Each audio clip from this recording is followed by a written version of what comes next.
Hi, I'm Scott. This is my wife Carly, and we are the originators of Claywood.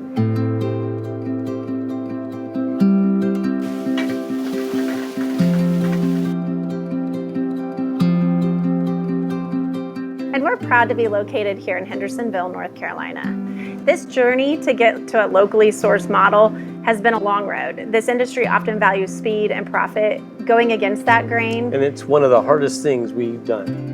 Saying no to shortcuts and higher margins.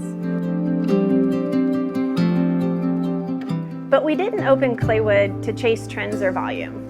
Quick wins fade. Yeah, and integrity lasts.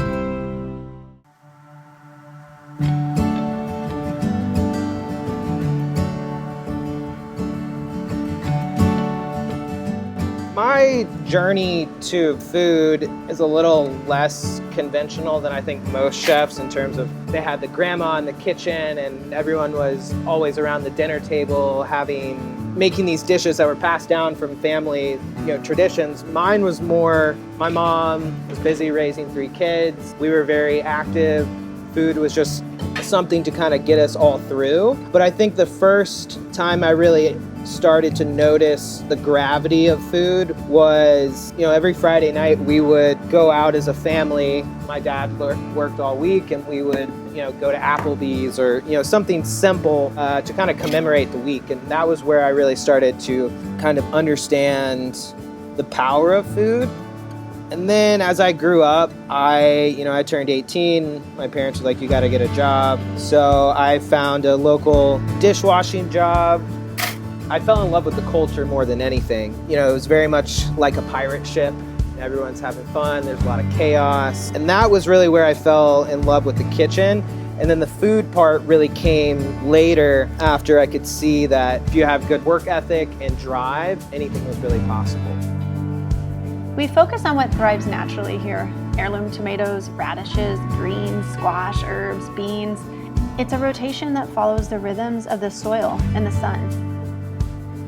That freshness makes all the difference on the plate. Working with independent farmers has tons of challenges, such as coordinating plans, figuring out par levels, and then setting up plans for seasons to come.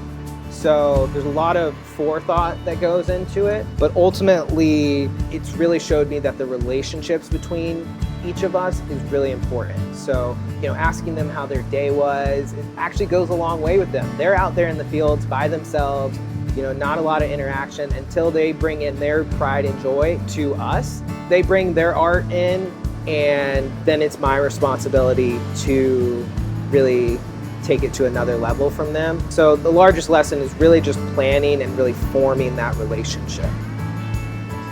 Farm to table to me is when my little brother Zachary, who owns Shining Rock Hemp and Produce, comes in my kitchen and hands me the cabbage that he picked 2 hours ago.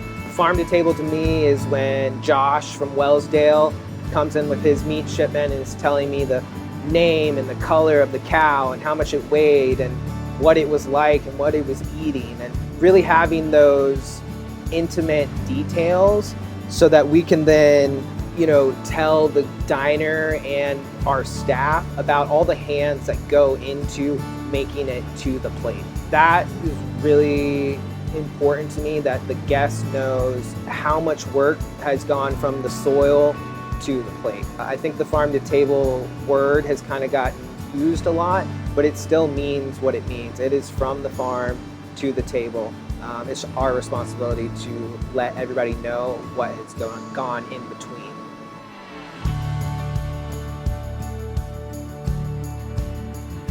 When I'm making these menus, often I'm just cooking for myself. Being a chef and being a cook has really showed me how to be a better person and a better cook. There's daily life lessons that happen in a kitchen, and it's my responsibility to help my team understand those moments, and then also put out a menu that reflects me, my past experiences, and where we want to go with Claywood. My heart and soul into every item, and each item has a story with it. Also, as we grow, we're bringing in team members to help with the menu creation, so that's really important. making sure the team feels included. But that's really it. It's not like a selfish thing, but this is my identity, and so I constantly feel strongly about putting out my identity. One of my biggest responsibilities as a chef is to find a way to highlight an ingredient as best as possible. Sometimes it's utilizing the whole plant and making multiple components out of the one product, or often, and where I've really been trying to lead, and I think the older I get, is trying to be more simplistic. So if it's just simply putting this piece of lettuce on the plate with a couple of other things to highlight that lettuce, that's really where I want to lean. The more minimalistic and true versions of these ingredients that I can put out is really where we want to focus. That just gives us an opportunity to highlight the farmer more. Instead of taking one of their beautiful products, manipulating it, turning it into something that doesn't even resemble it, that's not really what I'm into. So I want to just try to stay true to the ingredient and true to the farmer. So Hendersonville is my hometown. I went to Hendersonville High School. I got my Eagle Scout right down the road. I left for 5 or 6 years to go travel and live other places and have life experiences, and I didn't realize until being away how much I did love my hometown. So now I'm here, I'm in this executive role, and I'm really trying to every day work towards being a pillar in the culinary community here, and to look back in years to see that hopefully we changed the culinary vision of Hendersonville and really left it in a better place than when we found it. I always try to remain open enough to receive the criticism so that I can grow and evolve as a person. There will always be people that don't understand my execution, my vision, and that's okay. I have to stay true to myself and believe in the mission and the vision that we have at Claywood, and just try not to get lost in what other people think. Leadership to me is kind of a evolving thing. At the very baseline, it's someone that shows up with passion and energy and commitment. But what I've really started to learn, I'm only 31, so I'm young in this executive role, but I've also been cooking for 11 years. So for a long time, I've been the executor. I've been the guy that can do all the things. Now it's about being the visionary and the long-term thinker, and training my staff so they can do all the stuff so that I can think of these long-term things and really foster their growth, because it doesn't make sense for me to be in here at 9 a.m. cutting onions.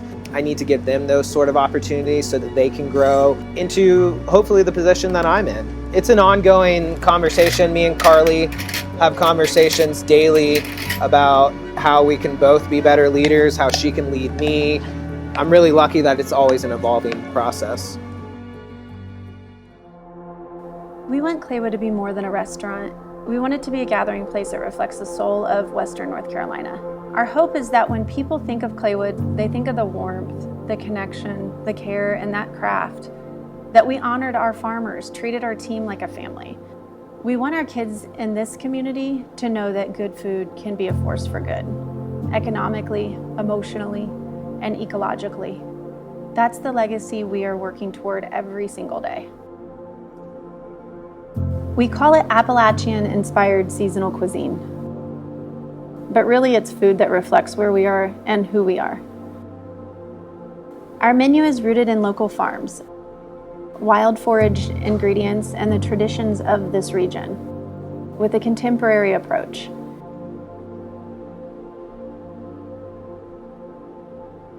It's familiar but elevated, comforting but inspiring. Every dish tells a story about this place and the people who nourish it.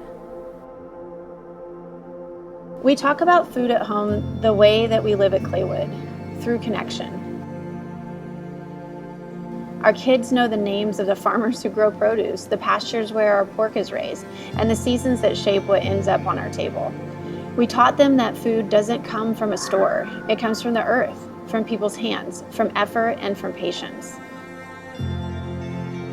We want them to see meals not just as something to consume, but something to be grateful for.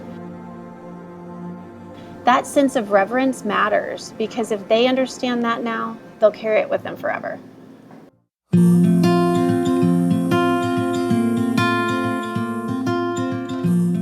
Hard work and dedication and having fun out here. I think everybody should come out here and get some good food and leave with a smile.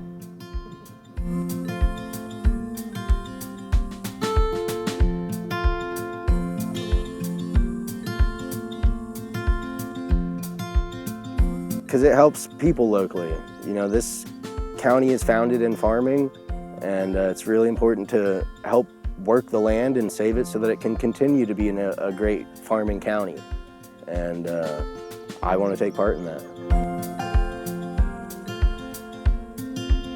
Manpower currently. As a one-person show, fortunately I have my brother helping me, but he's just about to take new direction with a new job. But manpower, I'm out here doing it myself, and that's the fun of it too. I've created this for me to do, and I'm excited about that.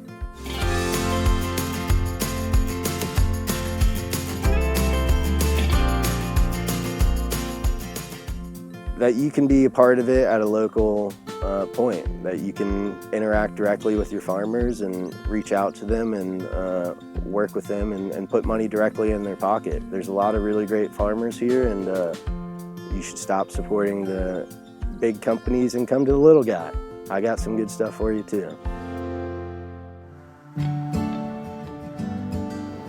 We are raising our children in this kitchen. What we serve reflects the values we want to pass on to them. It's not always easy. Sourcing locally takes more time, more effort, and often a great deal. But it's worth it for the quality, for the farmers, and for the future of food. When you farm and cook in rhythm with nature, you reduce waste, you nourish your body, and honor the land. Every ingredient has a story, a family, a commitment behind it. Our job is to respect that story on the plate.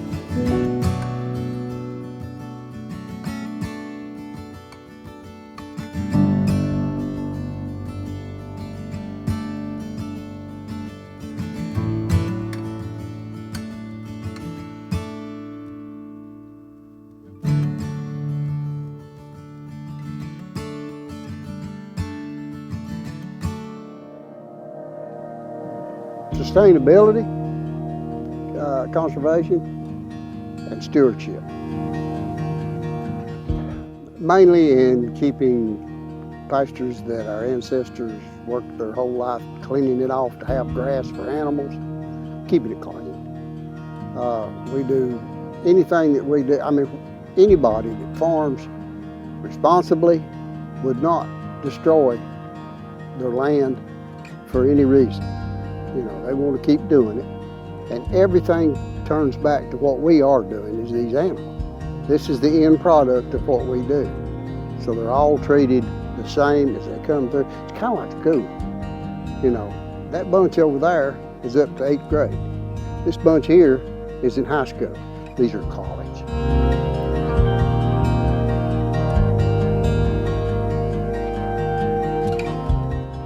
Sourcing locally, everything that you can, from the meat to the produce to the feed that you give the animal that you are feeding to finish out.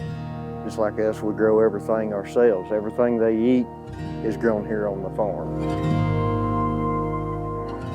Staying independent, the hardest part of it it goes back to the first question that you asked, Dad, is keeping the land, maintaining the land, maintaining the animal.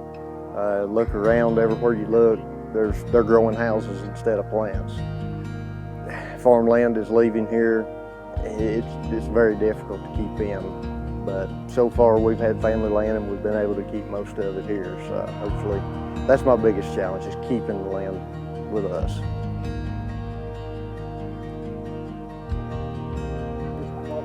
Biggest thing that they need to understand, what we give the animal, the nutrients that the animal gets, they get in return. A lot of people think just because you feed it corn and they have a corn allergy, they cannot eat. That is false, because they're getting the nutrition from that certain plant or that vegetable, whatever you're feeding them. They get that nutrition, which in turn goes back to the customer. That's why I believe in locally grown. There's no preservatives, there's nothing else, it's just straight up, you see what you get.